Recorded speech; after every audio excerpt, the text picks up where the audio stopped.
You're listening to Parasearch Radio, news, views and reviews from the world of the paranormal from across the UK and beyond.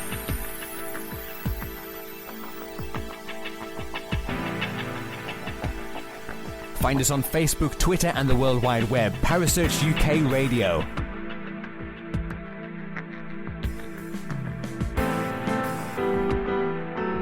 Parasearch Radio, broadcasting to the UK and beyond.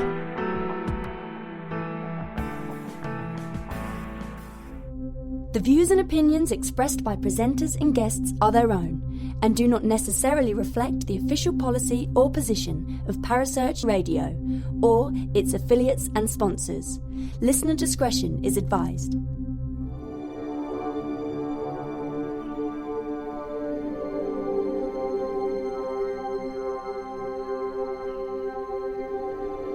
You're listening to Kerry Greenaway and Mark Manley on the Dark Mirror Paranormal Show, only on Parasearch Radio.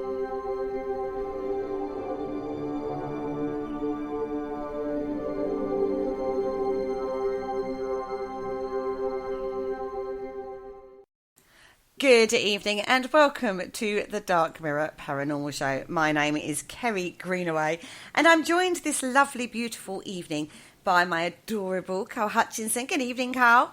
Good evening. My name's Mark Manley. Aliens! We have to have some replacement for our Mark because he's not with us tonight. No. He's off again. He's off, yeah, but we'll give him this because he's obviously doing very important pterodactyl impressions or T-Rex impressions around his hometown, so we'll let him off on that. Okay, this week only though, right? Yeah. We'll have to If he's not back next week, I'm going to send dinosaur hunters to try and track him down.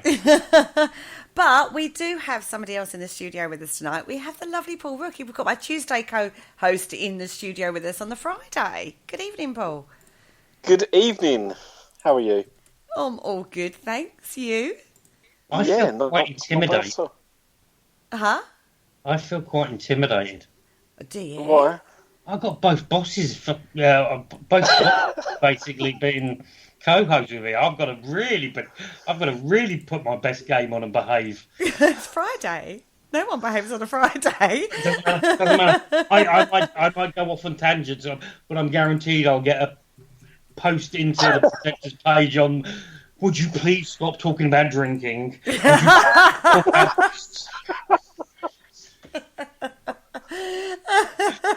Oops, did I say something incorrect? I know, right? It's like I've got to behave myself as well. It's not just me. It's not just you. I'm maybe a boss, but I get told what to do too. I get told what to do all the time, so don't worry about it. It's fine. So anyway, guys, even gays. Pardon? Sorry. Are you on the right show? Sorry, different show. I'm on the wrong show. Good evening. Right, so what are we talking about tonight? It is the Summer Solstice tonight, guys. So blessed solstice blessings to you. Hey, yep, happy St. John's Day. Yeah, whatever. So we thought we'd have a little talk about the Summer Solstice. Now, right, this is like I love a bit of woo-woo, right? This is like so woo-woo, it's great. You boys are loving this, isn't it? Absolutely. Sam's laughing already. I'm sure the radio waves are just sensing my excitement for this subject. So Stonehenge, right, so in the news at the moment, everyone's at Stonehenge, right, getting ready for it all and whatnot and having fun and lots of banging of drums and drinking is probably going on down Stonehenge right now. The thing about this whole concept, I'll throw it in early, and I'll get back onto subject. This whole thing about it's the summer solstice, it's the longest day of the year. I just feel like you look at news clips of Stonehenge, and it's basically a bunch of middle-aged people trying to get naked, drinking loads of scrumpy in Cornwall, dancing around Stonehenge, trying to get naked, and just basically having a party. I didn't know Stonehenge was actually in Cornwall. Wiltshire, whatever it is.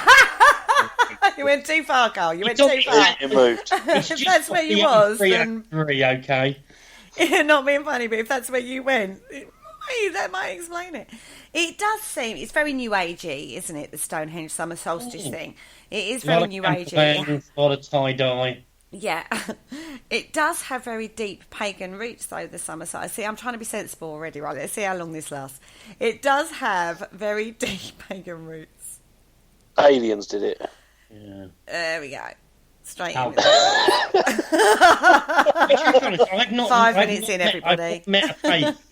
I've not met a pagan in all the years, and I'm obviously doing the radio, doing the paranormal stuff. You get to meet a lot of different types of people, and a lot of pagans I meet along the way. There's not one single pagan that is not. Let's try and put this in a nice polite way. They like to have a little bit of a snort of alcohol. Yeah. Especially this time of year. Yeah. It is. I think the summer solstice, even the winter solstice, is just a big excuse to have a big old party. Yeah, get your pewter mugs out. Yeah. With mead. Dance around in your boxer shorts or your bikini or whatever you want to put on. Dance around a few stones that could potentially be a few hundred years old, and have a good old party. Well, yeah. There is... I'm not saying about Stonehenge, by the way. I'm just talking in general. In general. Absolutely, because they do it in Ireland as well, on the hill of Tara. It's all over. But listen, there is pagan origins for this. It does have symbolic meaning, you know. It's not just like, let's have a party. Oh, I know, it's the longest day of the year or the shortest day of the year. You know, there is a deep understanding, spiritual meaning behind all of this, guys. As you know, because I sent you links. It is, but it is a bit of a belief system, though, isn't it? I mean, scientifically speaking, you've only got the only reason we get this longest day is because as the world spins, it still tilts on its axis. Yeah. Every planet does that to get the seasons. So we have a summer solstice on every planet, but we're the only ones that use it as an excuse to have a party. Which doesn't make it a bad thing. No, but then even going back these thousands of years that people have celebrated it, it's almost like become integrated into the way of life, and it's just carried on from generation to generation. So now it's almost like we don't know why we do it, we just do it. It's a bit we do know why we do it. Why do people... No one knows why Stonehenge was built. No, that's true, but we do know why it's only a coincidence. The equinoxes.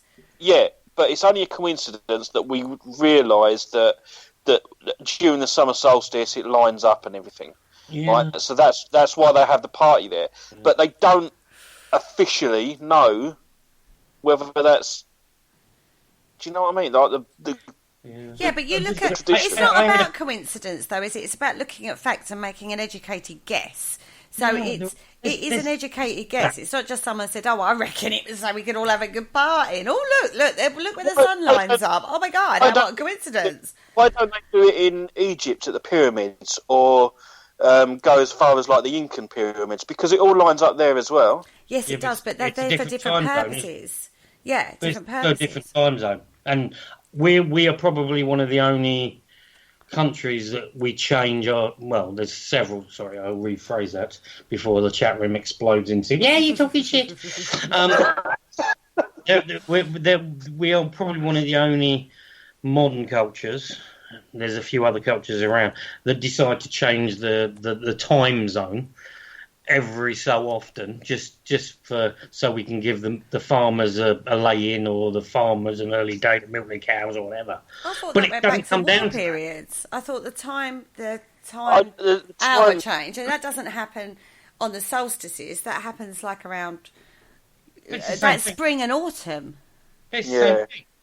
At the end of the day, if you're spinning a ball around your finger, at one point, it will get to a point spinning very, very quickly or very, very slowly.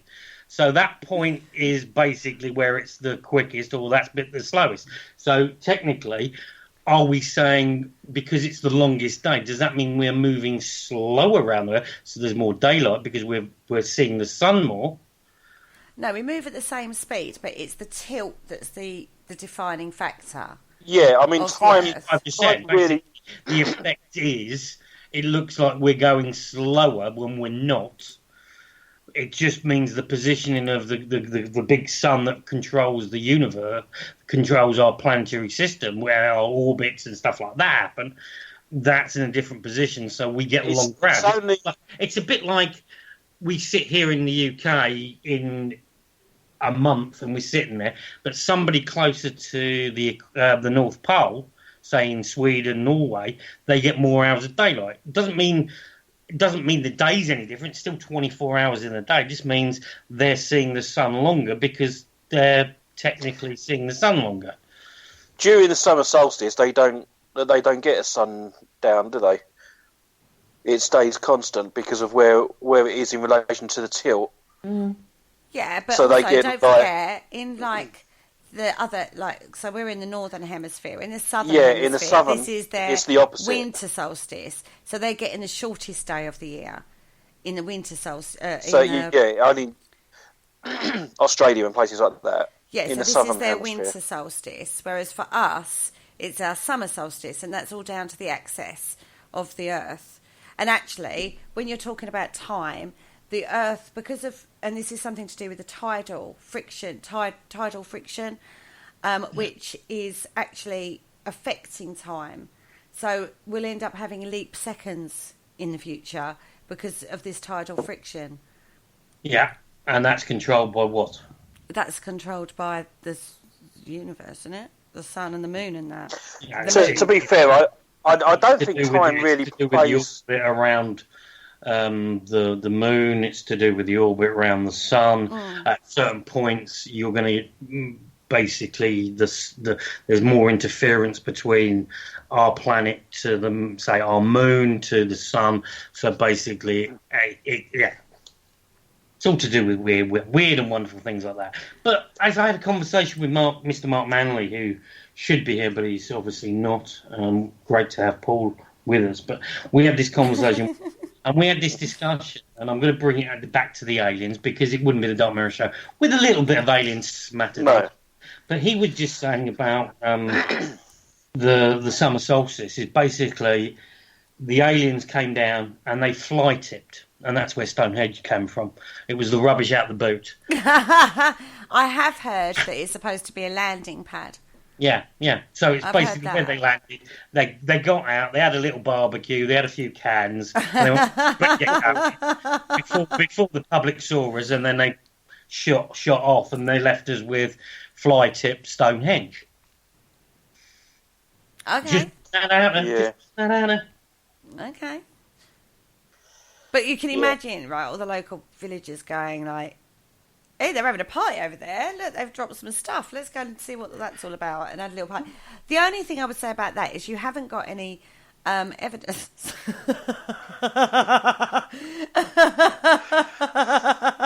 Does Mark ever need any evidence, to be fair? To be fair, this is true. I don't know why I said that. But yeah, this is true. Like, you haven't got any evidence for that. No, we actually haven't got any evidence for any of it that we talk about. If we had evidence, we probably wouldn't be sat here doing the Dark Mirror Show. This is true, sat right? in our little palaces earning an absolute mix. Could you imagine, right? All of a sudden they start finding logical explanations for things, like prove it without doubt that there are no aliens, that it is this, and there are no ghosts. Or there is and aliens, and in fact, our belief that it was a fly tip, and they go, no, that basically, that's like when we have a picnic, we just throw our rubbish out the window. And everyone's like, but I thought it was sort of spiritualist, pagan, Yeah. No, it's basically lay-by trash. Like the ants look at our lay-by trash and go, oh, that's amazing. Look at that. It just appeared. The ants are sitting in the lay-bys on the A303 because there's going to be plenty of people pulling in lay-bys on the A303 heading down to Stonehenge in their campers, in their vehicles that technically shouldn't be on the road because they're chucking out so much pollution that it's shortening our light anyway because of doing the ozone layer of diesel cars VW camper vans, and they're throwing the rubbish out. And next thing, the ants are basically going, "Oh, look at this! Look great, whatever." They're having a little bit of a party, getting the jugs down. And every year this happens at this time. It must be spiritually meaning the ant gods have delivered again. Yeah. Right, I would just like to add... There was some drunk northerner in his VW camper van out in the 1960s with a split screen, tie-dye T-shirt with his missus that hasn't washed for a week, throwing their hands out of it. Right, there is some serious comments in the chat room, everybody, in the studio. Yeah, oh yeah. On a Friday. I know. I don't know who this has come from, but some guy called Richard. And he said, the passage of the Earth around the Sun is elliptical and not round. Yeah, hashtag don't care. And Stonehenge was a complete ruin up until about the Victorian times when they lifted a lot of the stones back into place. All right. Richard, this is me to you now, Richard. I'm talking to you live on the radio. Go and find a shed and get a life. No, but that is true. To be fair, that is true. They did. I'm only joking. They did jiggle with the stones. I bet they jiggled I've seen people on TV jiggling around though. There's plenty of jiggling going on once the sun gets later on in the evening and the mead's flowing and the scrumpy's going. And the hold-up bras are off. But it does lead... Oh, God, the hold-up bras are needed. Right, so it does lead to... We know the stone from Stonehenge is Preseli blue, which comes from a mine in Wales. And there has been long contentions about how it was built, how they got the stone there. And this is very similar to the old pyramid thing, isn't it? How did they build them? The blocks are absolutely huge. How did they actually do it? There have been various theories over the years as to why this has happened, and people reckon they've proved it with basically pulleys and, scaffolding and pulley systems and stuff. Pardon? Slave power and a lot of people pulling big rocks on loads of wood where people are running from one end to the other, putting wood in front, dragging them down the country or to the pyramids or Stonehenge or any other of the mythological stone circles that are around the country. In the UK, though, would it have been the same sort of thing? That's how they think it in regards to the pyramids. They think it's the slave thing. But in England at that time, the population wasn't, was it? I mean, you're going back to 5,000, aren't you? 5,000 BC? Yeah, you've got to think that there's going to be people there that are going to be scientific or intelligent. We're not talking every person back in those days was dragging their knuckles, going, ooh, wife. There's some people out there that's going to have a little bit of nous and a little bit of whatever, and they're going to look at things and went, well, I'll tell you what we got to do. Let's try and work out how we're going to get something, move it down. We haven't got courier firms, we haven't got haulage firms or whatever, and they're going to look, I'll tell you what, that round tree that we chopped down that we're using for fire, that rolls. I'll tell you what, if we put that under there and keep moving it down like a track, we can move large objects. Doesn't take anything. It doesn't mean that the Britons back in those days are any different to the Egyptians moving to the pyramids. There's going to be people there that are going to have intelligence. They're going to look at things logically. They're going to look at things, a puzzle, and they're going to try and solve that puzzle, how we're going to move something. So I think the Britons are quite clever, intelligent people. They would have employed someone to do it for them. Yeah, we'd have got the poles in. There'd be a bloke in his donkey jacket leaning on a spade with a cigarette in his... What are you saying? So he actually employed the Egyptians to come over and build Stonehenge for us. Well, there's a new theory, everybody. Right. Oh my God. So, and you've seen those hieroglyphics with the helicopters in them. Have you seen those on social media? They could have used the helicopters to fly in the stones. Well, that's where the aliens come in. They think the aliens totally lost used now. the stone and just materialised it down there. Anyway, describe it, threw it out their window. Let's talk about pagan stuff and woo-woo and fairies and stuff. Let's talk that. Hey, no. You thought it was going to be about woo-woo and fairies. It's the Dark Mirror show, Kerry. You knew it wasn't going to be as easy as that, was it? Really? Really? I try, everybody. I try. It's not a Tuesday night show, is it? No. I'm sulking now. I've got my bottom lip out and everything. You can say whatever you like, but you're going to get sarcastic, a little bit of condescension, a little bit of woo, a little bit of way. It's the Dark Mirror show. Okay. Paul, St. John. Tell me about St. John. Wow. Yeah, okay.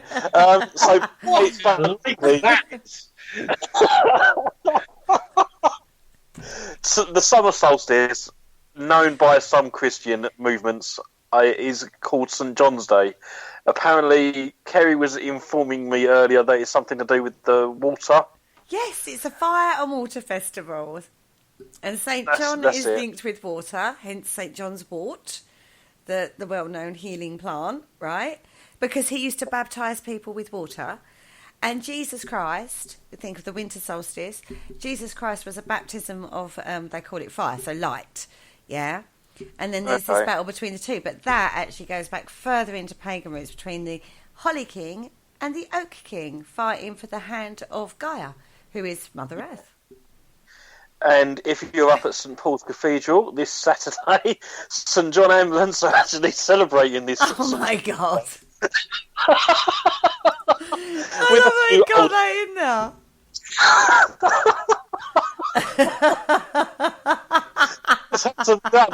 Yeah. So that was actually an interesting link, actually. I didn't know whether... I didn't put that together until we looked at some of the research that Kerry sent over today. Not that they've read it. Well, they might have read it and laughed a lot. Well, yeah. We did that. These are not pagan people, guys. I would just like to point this out. The two men sitting in front of me right now are not pagans at all in any way, shape or form. I'm a little offended. You should be out there wanting to celebrate. Because the energy, universal energy from this point will flip, right? This has been building all year, right? So a lot of people in the spiritual field, I'm going all spiritual, Carl's actually rolling his eyes on me, right? Everybody in the spiritual field has said something has been building and something big has been coming, and it is actually this point where it flips. So all that stuff that we've been working through. Spiritual energy is building. These people are building something. They haven't really built much because look, I've been to Stonehenge. They haven't finished that. And if they were building it, they ain't done a good job. I'd complain to. I'd get on the phone, getting some advice to go. I tell you what, these guys, they promised me it looked like a palace. All I've got is a lump of rocks, and every year these weird people come and dance naked and they don't actually do anything. Yeah, but when you hire builders called Bronco Billy, that's like a bit of a giveaway, isn't it? It's building, not very quick. So does this longest day of the year actually do anything for you guys? Or is it just another day in a year? It's just another day. Do you not acknowledge the fact that it's summer solstice? No, I don't personally. No. The only thing I look at and go, great, longer time in the pub beer garden if it's on a Friday. And the other good thing means is I don't have to put my electricity on, so I'm saving a few pennies. I have always wanted to go down to the summer solstice down in Stonehenge, just to be there and soak up the atmosphere and see what it's all about. Turn on like a sofa with a load of people carrying you, Paul? Yeah, why not? Yeah. A load of people carrying Paul. This is Stonehenge, Paul. To the pub!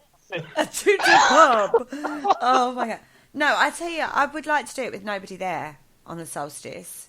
You good luck. Good luck with I know, that. right? No, I know, but it's a bit like visiting the pyramids. I'd like to visit the pyramids, but I don't want there to be any tourists while they're there.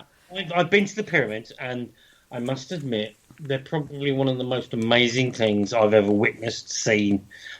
But the thing that really sort of disheartened me, I'm looking at this amazing, one of the wonders of the world, this amazing things, pyramids from donkey's years. You then look 2 yards to your right, and you see McDonald's. Oh, you're joking me. Because it's basically nearly in the centre of Cairo. And it just blows out. From one view, it looks amazing. From the opposite, like most things. Unlike Stonehenge, because at the end of the day, Stonehenge is on the top of a hill on the A303, go down a dip and there's Stonehenge. Nothing around it, apart from fields, pastures and whatever. No real close houses or anything like that. Looks amazing. But the pyramids, when I went, was just like, wow. You come in from a certain angle, you look at it, and all of a sudden you just turn a little bit, and there's the bright lights, there's the McDonald's M, and other burger restaurants are also there. If you want to send burgers, feel free, and other things like that. But yeah, it just destroys the illusion. Well, yeah, I can imagine it does, and actually, you're right, because where Cairo has spread, it has spread towards. I'm happy that Stonehenge hasn't had that. There isn't like a McDonald's. There isn't like this, because at the end of the day, the tourist information set you could just turn up, park at the next to Stonehenge and walk in. Now you go about a mile and a half down at one of the side roads, and you pull into the visitor centre. You get on one of the buses, you drive down, you get off. So they've protected the area around it, which I think is good, because at the end of the day, it is absolutely mesmerising when you wander around it. Apart from the sheep, watching where you put your feet, because there's a lot of sheep all over the place. Yeah, no, I agree. But the other interesting thing about Stonehenge, about Stonehenge, when you look across the field, you can see other little mounds, and you think, okay, these things are connected. They are. But people don't really talk about that. They talk about Stonehenge because it's massive. But you literally, if you go directly over the A303, there's another little mound, which they've said is another type of mound to do with this. Aren't they? Barrows or whatever, like burial mounds or whatever. And then you can see another line further down. You can see a line. So they're connecting on a line. And it connects a lot of ley lines there too. And there's a sacred well in that area too. There is a lot of mythology in that area for spiritualism. There is a lot of links, not just Stonehenge. So it's not just, it's a bit like, you get certain areas that are really, but you're right, there is something completely mesmerising about it, even with all the tourists there. I mean, I did it before the visitor centre that's there now. We just sort of parked up on the side of the road, walked over and walked up to it. When I did it, you could actually get very, very close. Yeah, but it was fenced off, so you couldn't go and climb on the stones, but you could get quite close to it. Whereas now, it is protected. It is very protected, and they only open it at certain times of the year: the summer solstice, the winter solstice. When you can actually physically get into the actual inner rooms, and you can lay on it, take a few selfies, have a can, and all that sort of stuff. Play some music and rub your boobs against one of the stones and all that sort of stuff. Don't you knock that, because that is something special, mate. I tell you, when you rub your boobs up against that's not male. That's not male or female. I'm just saying anybody. Oh, I know. Anybody's got boobs, blokes out there. I know a lot of people. I've got boobs, and obviously women have got boobs. So I've been told. Not seen a few, but I've seen videos and stuff like that. But yeah, people get that close, and there's only a couple of times a year that you can actually physically do. But it's chaos down there. I've driven. I was working down just outside of Glastonbury, and I had to drive to and from Kent.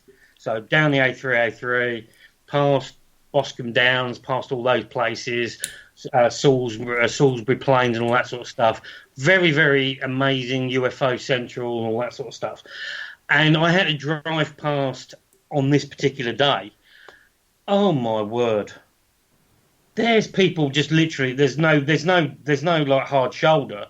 They're just pulling over. They're just dumping their cars in the side of the road, and they're like in their tie dye. They got their headbands on. They're playing their cymbals, and they're drinking, and it's just chaos. And I thought, come on, at least. And that's why it's good now that they've actually built a place. There's a big car park a mile and a half away, so it doesn't affect the view and all this sort of stuff.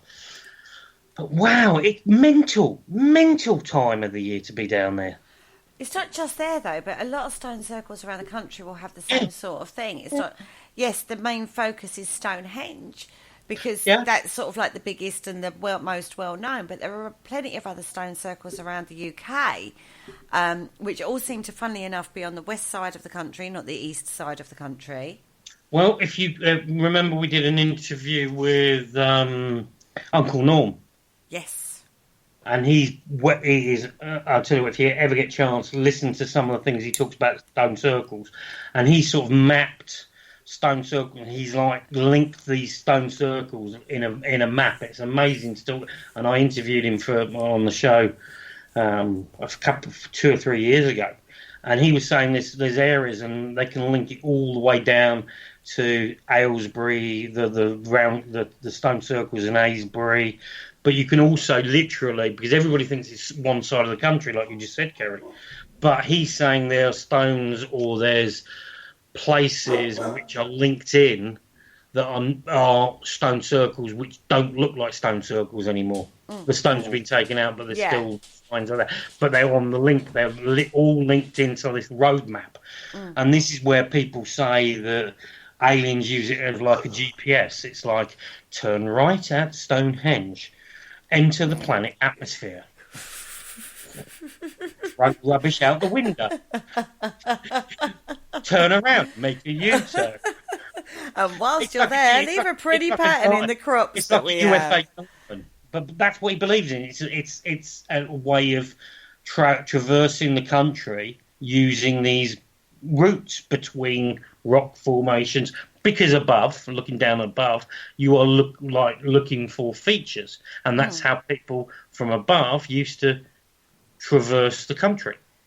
So do you reckon when they do crop circles, then that's just their form of graffiti? No. Here. That's Stan and Mike getting a few scrumpy jacks down the neck. You're saying about the stone circles. We're going to mess with the public now. You say about the stone circles being a sort of map. I can actually understand that. I mean, there was the Incas, I think it was, when they were giving directions, they would use circles with dots in the middle and various other symbols to indicate different distances.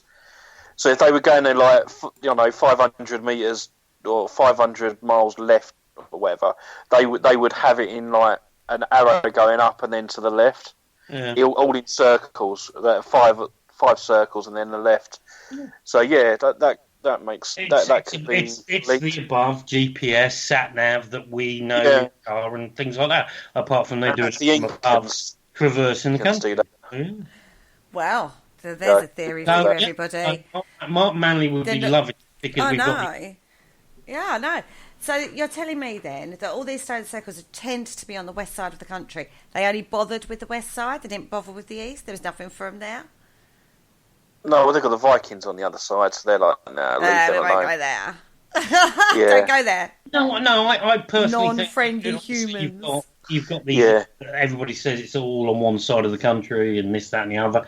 Well, I don't believe that because there are more and more of these either technically stone circles that are appearing on various different, like Uncle Norm said in his interview, he's mapped them and there's a lot on the other side, but they all link this road map. They all link through to between whatever, and there's like ones at the top, ones at the bottom, this, that, and the other, Aylesbury, Stonehenge, the ones up near Newcastle and all that sort of stuff. So I think there are things. I think the more prominent ones are ones that are still there.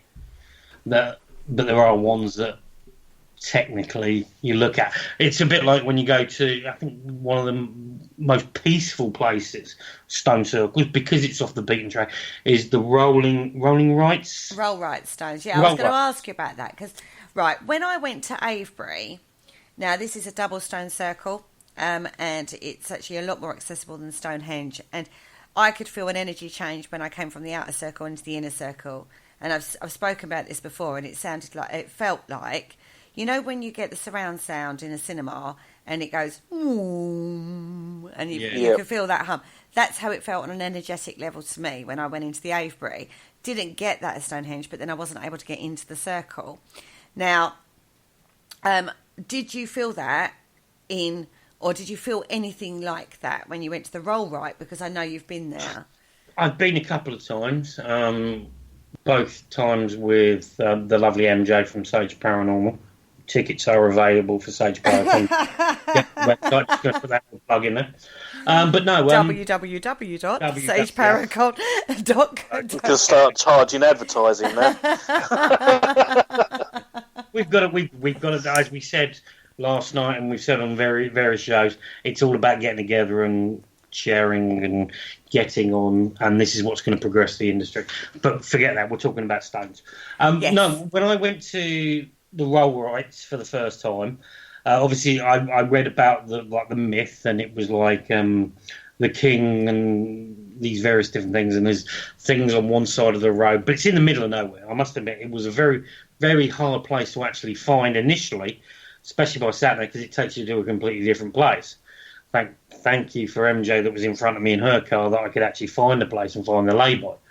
But when you walk into the place and you walk this, like, you go over a little fence, like a little thing, and you go around this, and there's this little fairy shrine where there's a little money box, and they ask you to donate whatever you want to before you go into the field. Yeah. So I was like, oh, this is lovely. I'm like, okay. There's a little bit like made out, not made out, but a little thing that they call the fairy graveyard or whatever. And then you walk around the corner and you walk to the right, and then all of a sudden it's just tranquil. I must admit, there's no noise, there's no like heavy. The problem with Stonehenge, it's right by a major 4-lane road, the A303. So all you can hear is lorries, cars, beep, beep, beep, beep, and hippies going, hey, peace, mother, and all that sort of rubbish.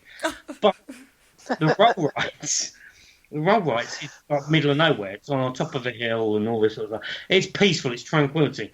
And I must admit, and I don't get into the airy-fairy and all touchy-touchy and all, but I must admit, when I walked in, I was like, I've been driving, I'm stressed, I've been getting in the car. But as soon as I walked in there, my stress levels just went. Yes. There is a definite difference in energy when you go to a stone circle. Paul, have you been to any stone circles? No, I mind you, I've been to Stonehenge, or been past it quite a few times. Never actually gone up to them because it's been like so underwhelming. It's unbelievable. I thought they'd be so much bigger than what they are. They are when you're up close to them. They look nothing it's from the not road. Is that it? Yeah, but and it then is one of those. You have to get up close to appreciate it. When you're going past on the A303 at 90 miles an hour, anything. Oh, no, we've stopped. No one ever goes we've past stopped. at 90 miles an hour on that road, I would just like to say. In fact, actually, if you're stuck in traffic right now... Yeah. Go and have a look. Outside Stonehenge, because it's always gridlocked around there. Because I used to do it so often. First time, amazing. Stonehenge, Jesus wept. Look at that. Slow down, leaning out the car, taking photos. But when you're doing it week in, week out, it's just, oh, God, I'm going to slow down now because of traffic, because all these nutters want to take photos. I want to get past. I want to get to Mackie D's on the third roundabout, next down roundabout, Boston Towers. I'm at my hotel. So after 9.5 months of doing that, Stonehenge was just like a blip. It was like a happy eater at the side of the road. I mean, I do find the place absolutely fascinating, and I watch a lot of the archaeological digs that go on there. I'd love a show, Paul. I don't know about you, but I'd love a show where they can actually somehow go deep and look at what's underneath. Because there's all these fables, all these stories that there's linking stones underneath, and it's actually you've got the same stones on top and the same stones underneath, and it's like a chambers underneath. Chambers and stuff like that. Underneath as well. I would love to see some ground bit of kit. You know, I like kit. Somebody go there and take ground penetrating radar. They must have done that. To my knowledge, if anybody in the chat room knows this and knows a documentary and all this sort of stuff, send me that, because I would be fascinated, because being kit and the ground penetrating radar, I'd love to see it. But I'd be fascinated to see what's underneath. Are they just plonked there and they're just under? Okay, it's a bit like an iceberg. You see a third, and then the rest. It's the Pandorica. Or like the Easter Island Pandorica's heads. underneath. Yeah, the What is on Dorica. That's Yeah. a Doctor Who reference. That's an episode from Doctor Who right there. It was 2 episodes and it was really good. Can I just say something? The Dark Mirror show. Well, Yeah. I can't believe you actually admitted that you knew that was a Doctor Who episode. No, because I'll tell you why I know it was. Because it actually was one of my favourite Doctors, which was Matt Smith. Right? Or was it David Tennant? Or was it No, David... it was Matt Smith. I like both Matt of those Smith. two Doctors, and I watched it religiously when they were on it. When it changed, I lost my thing for it, to be fair. When it went to David Capaldi, I was like, no, he will I'm always sorry, be... I saw And that was Peter Capaldi, but okay. Him, yeah. I saw that guy play Doctor Who when he changed from Matt Smith to David, and I was like, I can't take him serious because I was a big fan of the thick of it. Yeah. And I'm sorry, It seeing went from Doctor David Who Eccleston politically to correct David and not Tennant swear- to Matt Smith to Peter Capaldi, didn't it? Yeah, I didn't watch Yeah. the you first can lot. take him serious, and I think that's the reason he didn't last very long in the role. He had to change because a lot of people were into the thick of it, and they want this foul-mouthed, swearing person, which the Doctor Who can't be because it's technically children's. I think wow. Peter Capaldi's Doctor as well was very cryptic. Kerry, just if The you episodes know were very what the thick of cryptic. it is, just Google the thick of it. BBC, the thick of it. It's great for this time with what's going on in the government and Brexit and stuff like that. Watch the thick of it, and Okay. I must admit, I think the sense of humour you will actually love. Probably. There's a lot of swearing. That's why I couldn't take David very, very seriously, because I was expecting the same character in the thick of it to be the Doctor, like a swearing you, this, that, and the other. And I'm not going to swear on air because I don't do that anymore, and I'm professional. Yeah, that you have to do that. Have a look at the thick of it, and then look at the Doctor, and you think that's probably the reason he only did like one series or 1.5 series. Well, they've just done, him and Martin Sheen have just done a really, oh God, I want to see this so bad, it's untrue. It's called Bad Omens, it's on Amazon Prime. I so want to see that. That's and David Tennant. David Tennant and Martin Sheen. It looks freaking awesome, don't it? I've downloaded it. I've got it. Oh, I'll you are watch it so at bringing some your stage. computer this weekend and we're watching that. What we want to do then? You do a watch party. Yes. Yeah. You can stream it. I know you're the guy that's the most comfortable person I've ever spoken to. So just turn the camera around a little bit from your relaxed position and do a watch party. Well, no, what we'll do is we'll have a party and we'll put it on the big screen. Yeah, but and I we'll just took his can't computer watch up it to the 'cause big screen. I can't watch it because I'm tight and I'm not going to pay for Netflix or whatever. Well, no, we do a watch party of mine and we get everyone over and we stream it like that. It looks amazing. It looks amazing. The clips that they've shown where he's saying, "Oh, you're a foul-mouthed devil," blah blah, stand behind me, and then he opens the pub door and goes, "No, after you." Oh, they've done our job for us. They've found the ground-penetrating radar work around Stonehenge. Thanks, Rich. Oh, sorry, I forgot we're talking about Stonehenge. I thought it was quite amusing actually. There was a Facebook article about the Good Omens show. Apparently, 20,000 people had signed a petition to get it taken off, but they sent it to Netflix, not realising it was on Amazon. I know, but So- I actually so think today, they should Amazon- take that over. Amazon have actually responded and said they will take down Stranger Things if Netflix takes down the Good Omens. Cool. I'd love to know. I love that. Is it on Netflix or is it on Amazon? It's It's actually on on Amazon. Yeah. Not Amazon. Sorry, guys. Amazon. I've told them about the ground-penetrating radar and they're I've ignoring me now. Sorry. I've never plugged Amazon in. I was given it as a present. I won it on a raffle. Well, you can watch it then. I've never plugged it in. It's still sat in a wrapper. Well, wrap it and plug it in. Right, the ground-penetrating radar, darlings, is being put into the chat about Stonehenge. Oh, hello, Professor.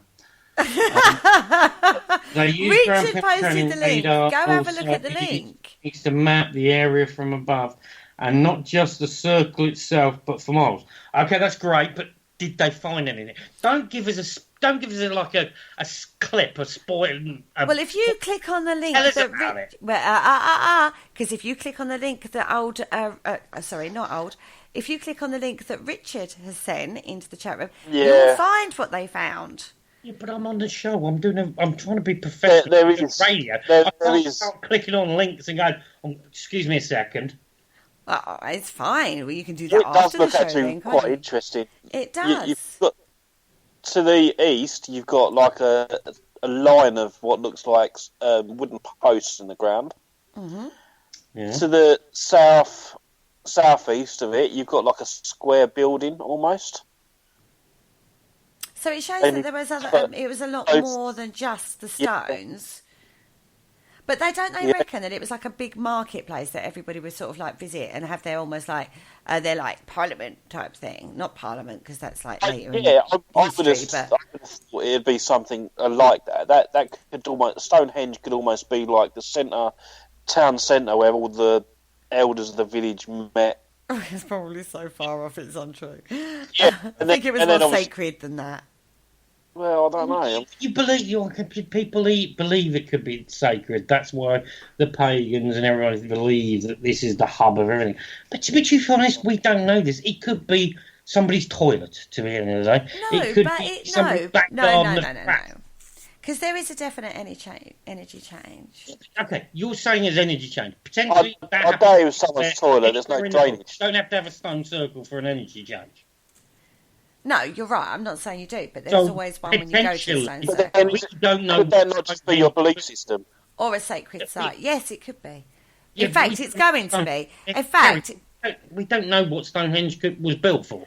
no, but So it's a fact, potentially, though. it could be a dump. It could be a toilet. It could be. I'm not having that. It could be the headquarters of the higher echelon of the Martian king that lands his spacecraft or whatever. We don't know this. Everybody, as we're doing tonight, and as everybody has done, because they've got no physical proof, we don't know what Stonehenge was built for. No, you're right, we don't, No. but we can make an educated guess. That's what I said earlier. And yes, regarding belief system, yes, you're totally right. Of course it's belief system. When you step into a spiritual place, but that doesn't explain, right? I went to Glastonbury. I know, right?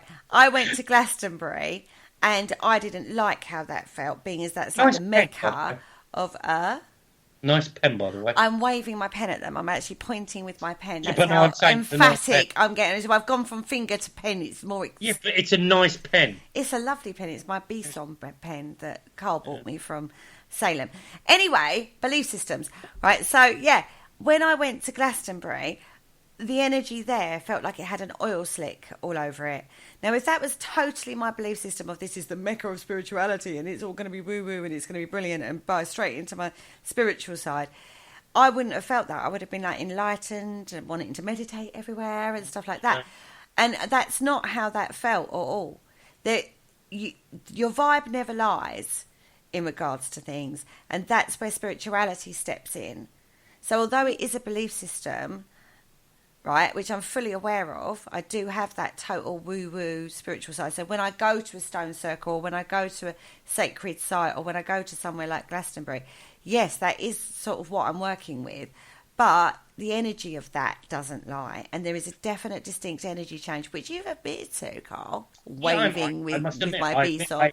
You said that about the roll right. I'm not going to disagree. There are times where I've been to places, such as the roll rights. Glastonbury is a different thing because I worked just outside of Glastonbury for nearly a year and a half, and I travelled down on a Monday and came back on a Friday, and sometimes I stayed over and whatever. So I experienced Glastonbury, and I've seen the good side and I've seen the bad side. Some cracking nightclubs where there's a one nightclub which thinks I'm Jeremy Spake and gave me free entry and free champagne and put me in the VIP area. That's a different story.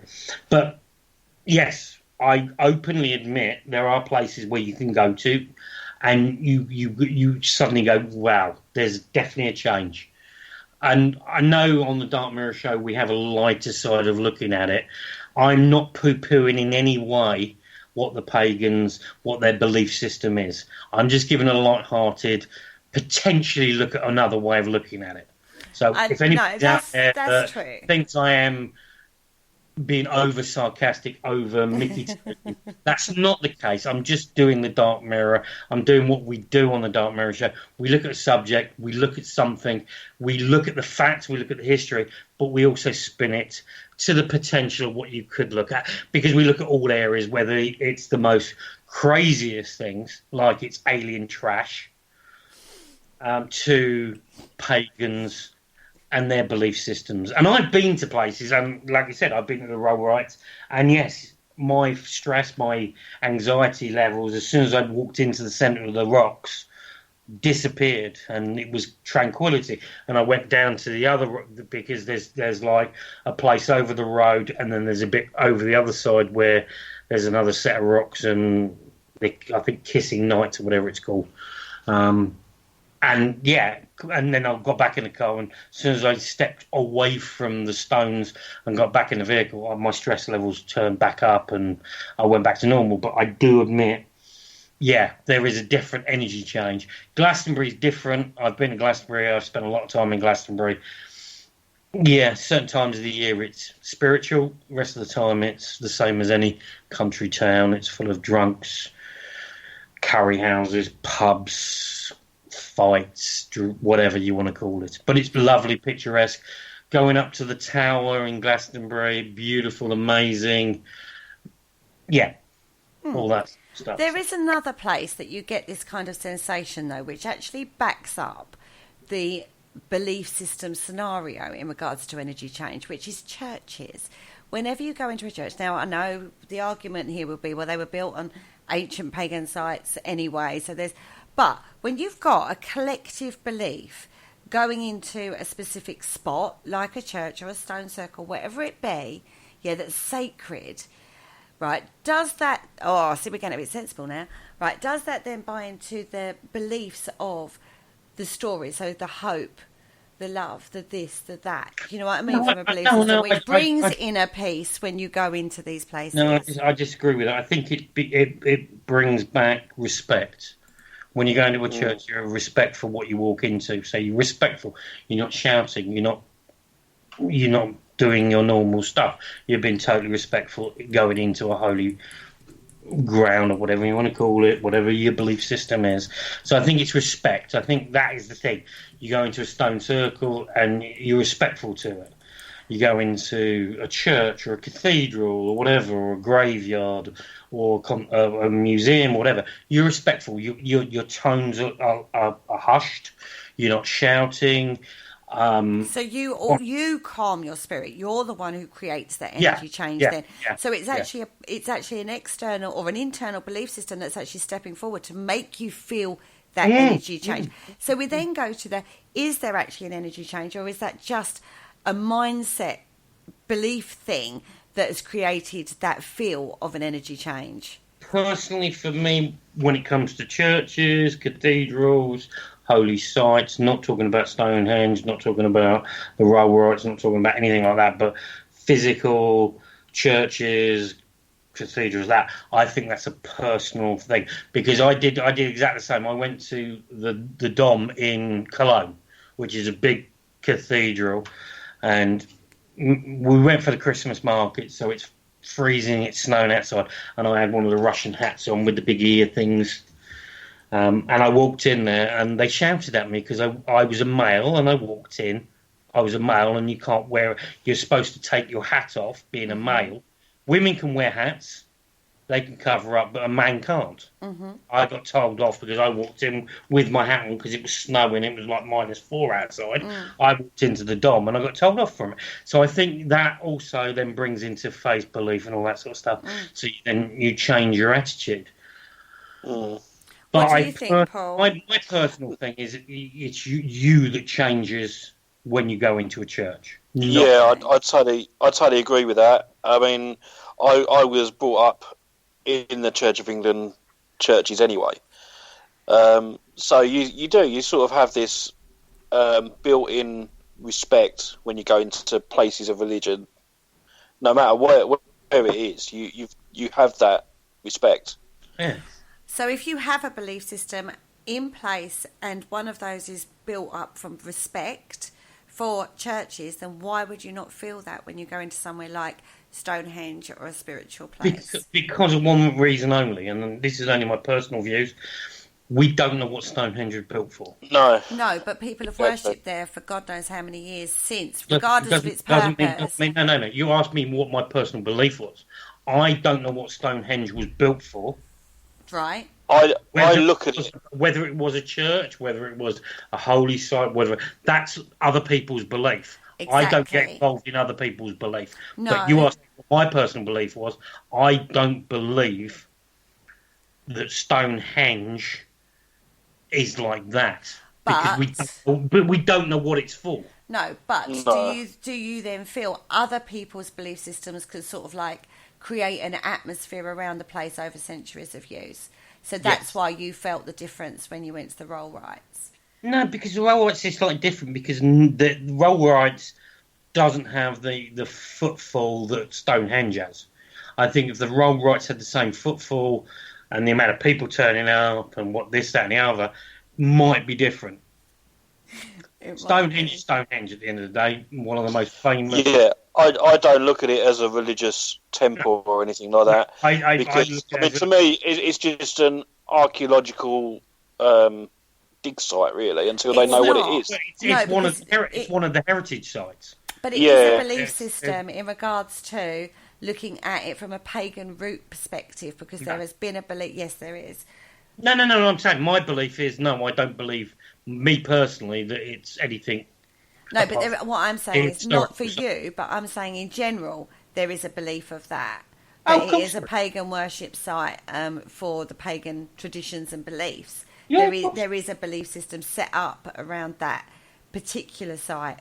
Even on a lower level, when you look at Rollright, there are legends and myths surrounding that. Well, and that builds up and legends about anything, really. But that builds up a belief system. To be fair, all it does is, for me, just signifies the changes of the seasons. So it could be a giant wristwatch. Do you know what I mean? We don't know what it is. Absolutely. You've just hit you've hit that, because I've seen reports, I've read stuff about exactly what you just say. Stonehenge is basically an astral from above clock. Yeah. I've seen documented stuff that people put on the web, and I've read it, and I believe that sort of stuff. Do I believe that it's that's the hub of the pagan whatever? I can't believe you believe it's a giant wristwatch. At the moment, that is all it is, because that's all it does. Yeah. And people just have chosen to integrate their traditions by having a big party at the Summer Solstice at Stonehenge. Heathens. You've got to remember, this is why Kerry's putting her head in her hands, rolling her eyes, and looking down. She thought this show was going to be woo-woo, spiritual, la, la, la, la. But you know it wouldn't be like that. Well, I managed to get some of it in there. Exactly, and that's why on the Dark Mirror show, and any show that we do, we respect other people's point of views. I think, I find the whole thing really fascinating about how different people view these sites. Do you know what I mean? Some, they're just like a stone circle, I have no idea why, but what's the point? And there's whole conspiracy theories that build up around it. I know my personal belief in regard to these kind of monuments, and they sing to my soul, quite frankly. They sing to my belief systems, and I find that I love it. Do you know what I mean? But I also find psychic questing really interesting. You've hit the nail on the head. Personal beliefs. You believe in that area. Exactly. I believe in other things. It's like the paranormal field. We all have different views, the different theories, the different this, that, and the other about the paranormal, what it is, how we can prove it, etc., etc. I'm not saying that each of those beliefs and whatever is wrong. Some of them are way out there, and some of them are not worth even looking at. But that's my own personal belief, and that's Paul's personal belief. That's your personal belief on the paranormal. Yeah, definitely. Personal belief being the key point there. When I watched you work at the bunker when you were doing the crystal grid. I've never seen somebody work in that way before. And I was like, what are you doing? Why are you getting these things out? Why are you... And then this crystal pyramid and wandering around like you were in a weird trance and doing this weird and wonderful... Makes me sound like a bonkers. From an outsider's point of view, you look nuts. Yeah, I know. Why do you think I do a lot of things solitary?